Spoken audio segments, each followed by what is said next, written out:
What's up, YouTube fans? Today we're going to look at the Bandai Gundam Universe Tallgeese. So this came out in the wave with the Burning God Gundam, and I didn't pick it up originally or when it first came out, but then I saw it in store and I decided to pick it up because it had a lot of accessories and it just looked a lot better in hand than it did in the pictures. So that's why I decided to get it. It does come with a whole bunch of accessories. We'll take a look at all of those. But first, let's take a look at the figure itself. So there is the head sculpt. You get nice red paint up here, black here, metallic blue for the eyes. And you get some black paint and yellow paint here on the sides, all the way around the back. You got some highlights here in navy green, yellow here, this little handle right here. Moving downwards, some paint detail here on the feet, just some black there. Otherwise, pretty plain. Here's the back. You do have some accessory mounting pieces here. We'll take a look at that in a little bit. All right, now let's go over his articulation. You do get quite a bit on this guy, so I was surprised given his chunky nature. The head is on a ball joint, so it does rotate all the way around. It doesn't get much up and down. If you move it forward on the neck joint, you can get it down to there. Again, not much up. It's a little bit limited the way it's built. That's about as far up you can get. You do have some nice detail there on the head though. Rotation at the shoulder, which is a ball joint inside here. That same ball here can rotate up to there.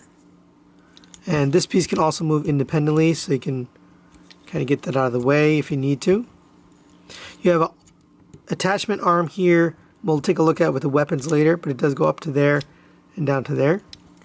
Rotation at the bicep rotates all the way around. Single, double jointed elbow here and here gets you well past 90 degrees. Rotation at the wrist on a ball joint. You have a rotation at the waist. It's kind of tight, but you can get it up to there and up to there. You have a ab crunch that goes back to there and forward to there. And I'll talk about this in a minute. You can take some parts off, but sometimes it does come off on its own. So you can see all of these hip skirts can actually come off. Just like the other Gundam universe, you can kind of take them off if you need to for posing. But it ends up kind of looking a little naked, so you end up probably want to keep those things. But I just want to show you can adjust it and do your own thing there if you want to. These hip skirts also move up and down. So these are interesting. These are actually the smallest hip skirts I've seen. I like that because it doesn't pop off and get in the way. You can really get this thing out of the way. Right? So you can get all the way up to there, all the way down there, and you can rotate it. And you can also pull it off. If you don't like it, just pull off the peg, and just like all the other Gundam universe, this has that same flexibility. The leg goes up to there. It's really big and chunky. You have looks like a ball joint in there. So you can get this leg can go up and down on that. Up to there, down to there, drop down hips. You have a rotation at the thigh. And it is on a ball joint here, so that rotates a little bit as well. And just like every other Gundam universe, you can take things apart if you want to. So you get a rotation here and a rotation a little bit on that ball. Let's just leave these off for a minute. You don't really get much back unless you take off this cover down piece here, and then you can get it all the way back. Again, it feels like they are limiting things on purpose. Very strange why they do that. Almost maybe because they don't want to collide with the price point they have for robot spirits, but it does feel like it's limited intentionally.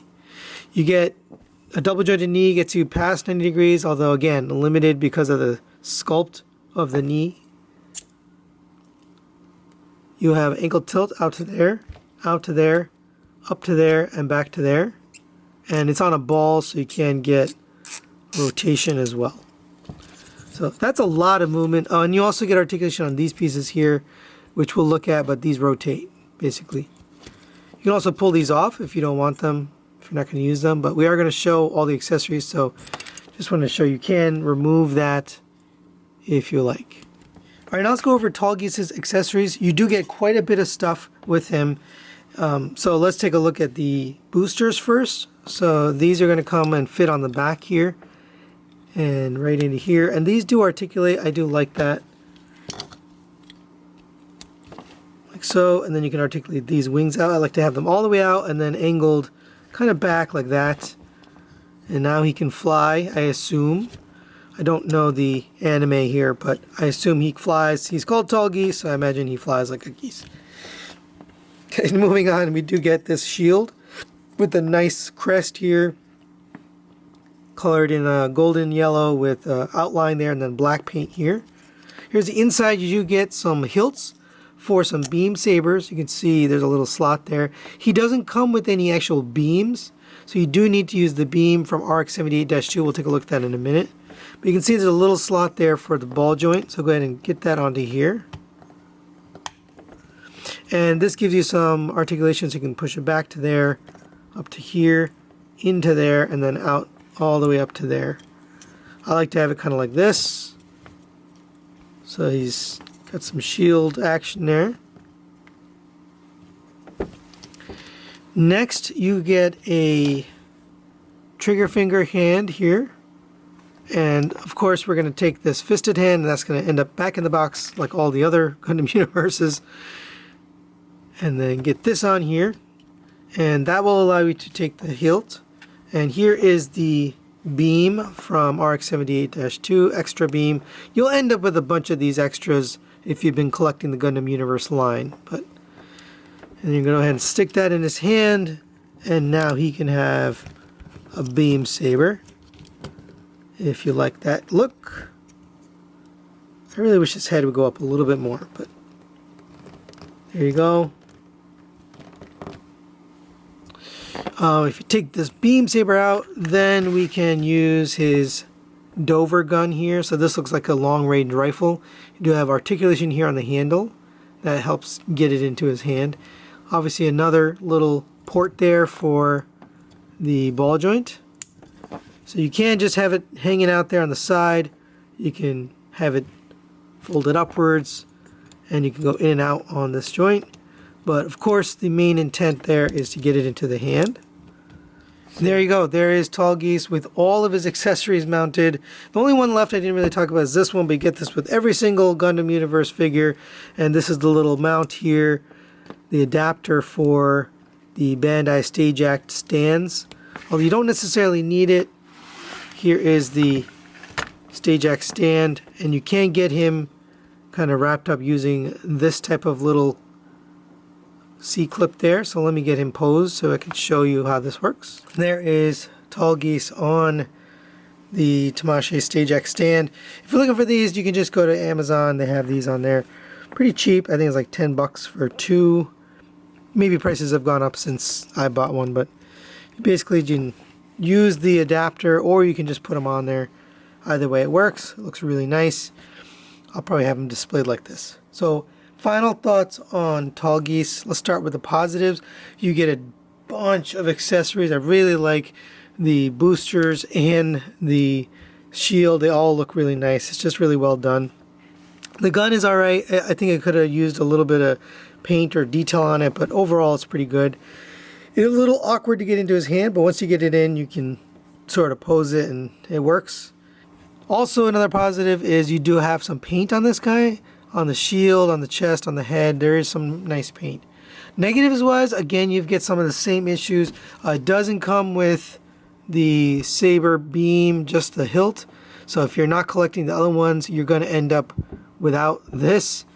So that's a little bummer. For me personally, it doesn't matter because I've got so many extra beam sabers. I've got 3 actually sitting in the bag here. Another negative is, of course, you've got the same limitation with sometimes these hip skirts tend to fall off if you pose them too far, or you just go past the limit. Also, he's got that same issue with limiting articulation in the knees and in the hips. That's all due to the way they've molded it. It almost seems like it's done on purpose, honestly. I think they just purposely limit the articulation so that you have to get the high grade or some other product to get the more articulation. It just seems like it's intentional. Other than that, I do recommend it if you're collecting this line. This is a really good figure. Wasn't actually going to pick it up, but now that I have it, I really like it. It's one of my favorites out of all of them. It just comes with a lot of stuff and it looks really cool. So that's it for today. Thanks for watching, and we'll see you next time.